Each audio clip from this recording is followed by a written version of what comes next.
I found a second Instagram account linked to my husband's email. It was full of photos of him with another woman. He'd captioned one, "My real life."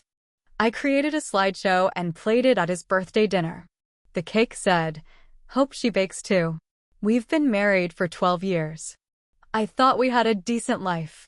Nothing flashy. We live in Spokane, Washington. We have a 10-year-old daughter, Madeline. Chris works in insurance. I do bookkeeping from home." It was always the same routine. He'd leave for work around 8, come home around 6, maybe later if he had client dinners. I didn't think much of it. That's how things had always been. We weren't in love the way we were when we were 25, but I didn't think we were falling apart either. We still had sex once or twice a week. We still laughed sometimes. We still held hands on walks. I thought we were solid. Looking back, there were signs. But they were small. A few weeks before everything happened, I noticed Chris kept his phone face down more often. He also started going into the garage to take work calls. That was new. I asked once, joking, "Got a secret life out there?" He laughed and said he just needed quiet. I brushed it off. Then one random afternoon, I tried to log into our shared email. We used it for family things, school notices, bills, Amazon. It said the password was wrong. I figured Chris changed it for security reasons, so I reset it. Once I got in, I saw a string of password reset emails from Instagram. That was strange because I knew Chris hadn't posted on Instagram in years. He'd even said he hated social media. Out of curiosity, I clicked one of the reset links. It led to an account I'd never seen before at ck_TrueView. There was no privacy lock. I tapped the profile, and my stomach dropped. It was all pictures of Chris. Not with me. Not with our daughter. With her. The woman in the pictures was tall, thin, long brown hair. She looked like she worked in marketing or something, one of those clean girl types who drink matcha and think they're too good for people like me. The photos weren't just random snapshots. They were intimate. Her legs draped across his lap. Their hands intertwined. Foreheads touching. Beach walks. Rooftop dinners. Picnics. Hotels. One photo was of them in our boat. I knew it was ours because of the faded green cushion in the back.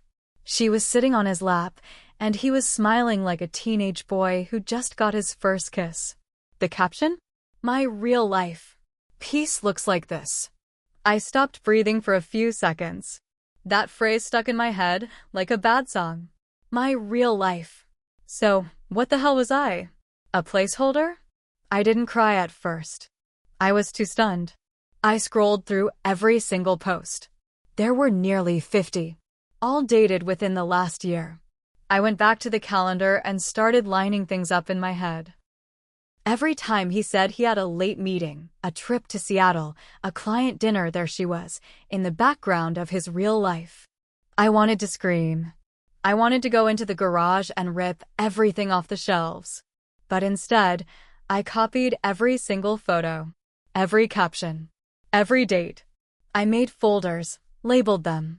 I took notes. I got organized. Then I waited. His birthday was coming up in 3 weeks. He loved his birthday. Always made it into a big deal. Porter's Steakhouse. That was his place. He'd invited his parents, his brother, his 2 best friends, and their wives. 11 people in total, including us. I played along like everything was fine. Smiling, planning, pretending. I even kissed him that week. He had no clue. Meanwhile, I downloaded a slideshow app. I picked a soft instrumental version of At Last, the song we danced to at our wedding. I timed each photo to fade in slowly. I matched them with dates and added little headers like Seattle, February 9th, said he was with clients. I added the boat photo last. I wanted it to be the final image. The caption stayed on screen for 5 seconds. My real life. Peace looks like this. Then I made the cake. I told the bakery to keep it simple. White fondant. Black script. Hope she bakes too. They didn't ask questions. The night of the dinner, I dressed nicely. Simple black dress. I wore the necklace he gave me years ago. I helped Madeline get ready. She stayed with my sister that night. No kid needed to see what was coming. At the restaurant, I acted like nothing was wrong. I hugged his mom. I laughed with his friends. I poured wine. I even gave a short toast about loyalty and love. Chris kissed my cheek. Right after dinner, the waiter wheeled out the cake. Everyone laughed.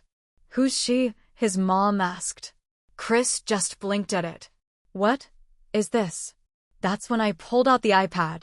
I said, thought we'd look back at Chris's year, since he likes to remember the good times. I handed the iPad to the waiter, who plugged it into the restaurant's small projector screen. They use it for events. The music started. The photos began.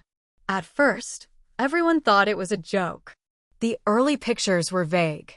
Just a woman's hand, Chris's smile. Then the full shots came. Them kissing. Her in his lap. Them laughing in a hotel bed. That stupid boat picture. The room went dead silent. Chris stood up. "Turn that off." No one moved. I let it play through to the last slide. Then I turned to him. "I hope she bakes. Because I'm done." I walked out. He tried to follow me, but his mom grabbed his arm. His brother was staring at the screen, disgusted. One friend actually clapped. I don't know if it was sarcasm or support. I didn't care.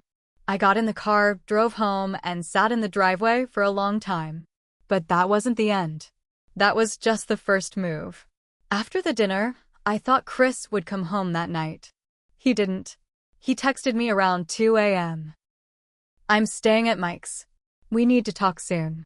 This was wrong, all of it. But you made it worse." I didn't answer.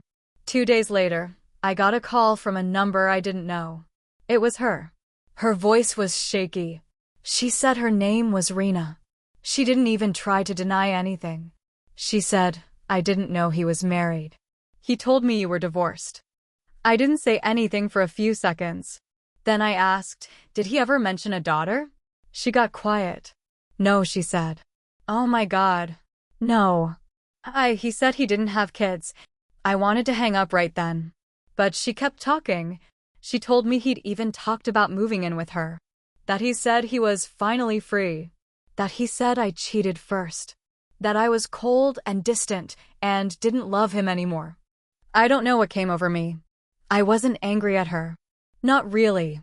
She sounded just as betrayed. Just as used. So I told her everything. How we were still married. Still sleeping in the same bed. Still eating dinner as a family 3 times a week. Still doing Sunday pancakes and lake weekends. She cried.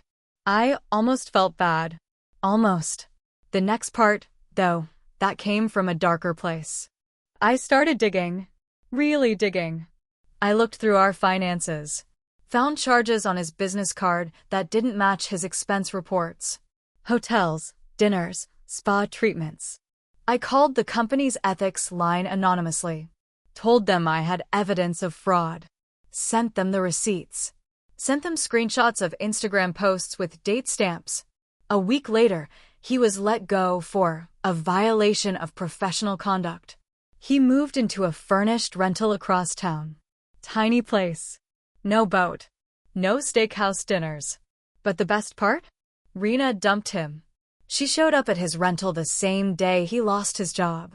Gave him back some leather bracelet he bought her. Threw it on the lawn. I know because she messaged me afterward. "He's all yours now," she wrote. "If you even want him." I didn't answer. Chris texted me again later that night. "You ruined my life." I stared at it for a long time. Then I wrote back, "No, you did." And I still wasn't done. A few weeks passed. Chris stopped texting. His parents reached out though. His mom wanted to talk things through. She said things like, marriage is hard and people make mistakes. I wasn't interested in smoothing anything over. Not after a full year of lies. But then she said something that made me stop cold. "I just don't understand why you'd want to ruin his career like that." I hadn't told anyone I sent those receipts to his company. Only one other person knew, Rena. That night, I called her again. "Did you tell him I reported him to his work?" She was quiet. Then she said, "He figured it out." I didn't say her name, but he guessed. Of course he did. He always knew when people were turning on him. And when that happened, he got mean. The next day, I went to pick up Madeline from school, and the principal asked to speak with me. Said someone had made an anonymous complaint to Child Protective Services. Said there was a report claiming I left my daughter home alone for hours and drank heavily during the day. I don't drink. Ever. And I've never left Madeline alone like that. But CPS still had to do a wellness check.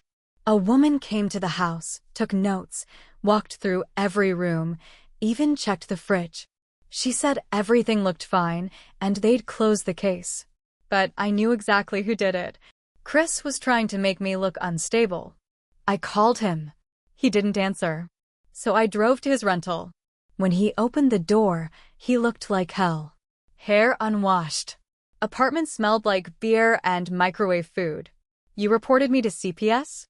I asked. He actually had the nerve to look shocked. "That's crazy. Why would I do that?" "You know exactly why. You're pissed because I exposed you." He smiled a little. That smug half-smile he always had when he thought he was smarter than everyone else. "Maybe next time, don't humiliate people in public," he said. I lost it. I stepped inside, grabbed the framed photo of us from his shelf, one he must have taken from the house, and threw it across the room. He didn't flinch. "You're a coward," I said. "And you're going to lose everything." He leaned against the wall, crossed his arms. "You think you're the only one who can play dirty?" I left, and I started preparing for the real battle. Divorce. But I wasn't just going to file quietly. I was going to make sure everyone knew exactly who he really was. And I had a plan for that too. The divorce lawyer I hired was sharp. Her name was Denise, and she didn't smile much. I liked that. She told me right away, if he's been hiding things financially, we'll find it. And we did. Turns out Chris had opened a separate account 6 months ago. Transferred money from our joint savings into it little by little. About $18,000 in total. Enough for a new start, I guess. Or maybe he thought he'd need to support his real life soon. Either way, Denise moved fast. Froze the assets. Filed a motion. We went to court. That first hearing, he showed up acting cool, like this was all a minor inconvenience. But when the judge brought up the hidden account and showed the Instagram photos we submitted into evidence, his face changed. Suddenly, he wasn't cool anymore. He got angry, defensive, raised his voice. Big mistake. The judge slammed him with temporary orders. He had to pay spousal support. He lost access to the house. He only got supervised visitation with Madeline until a parenting counselor cleared him.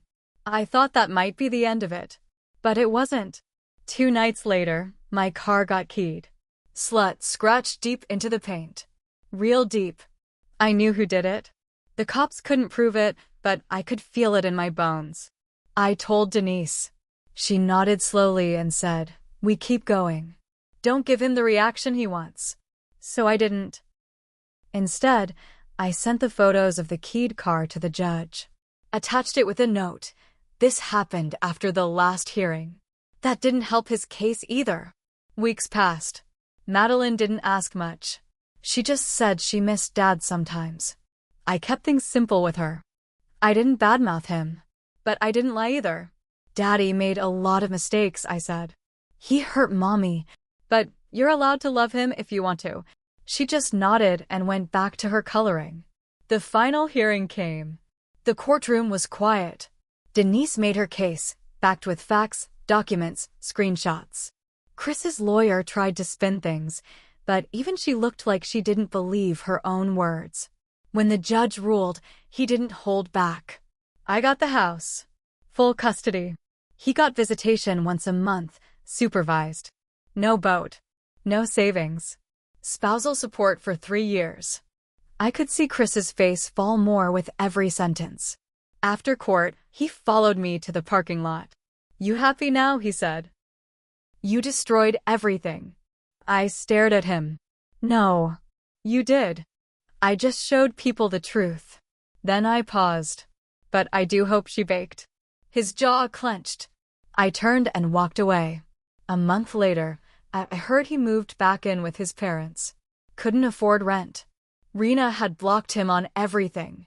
He tried getting a job in another city, but his old company had blacklisted him.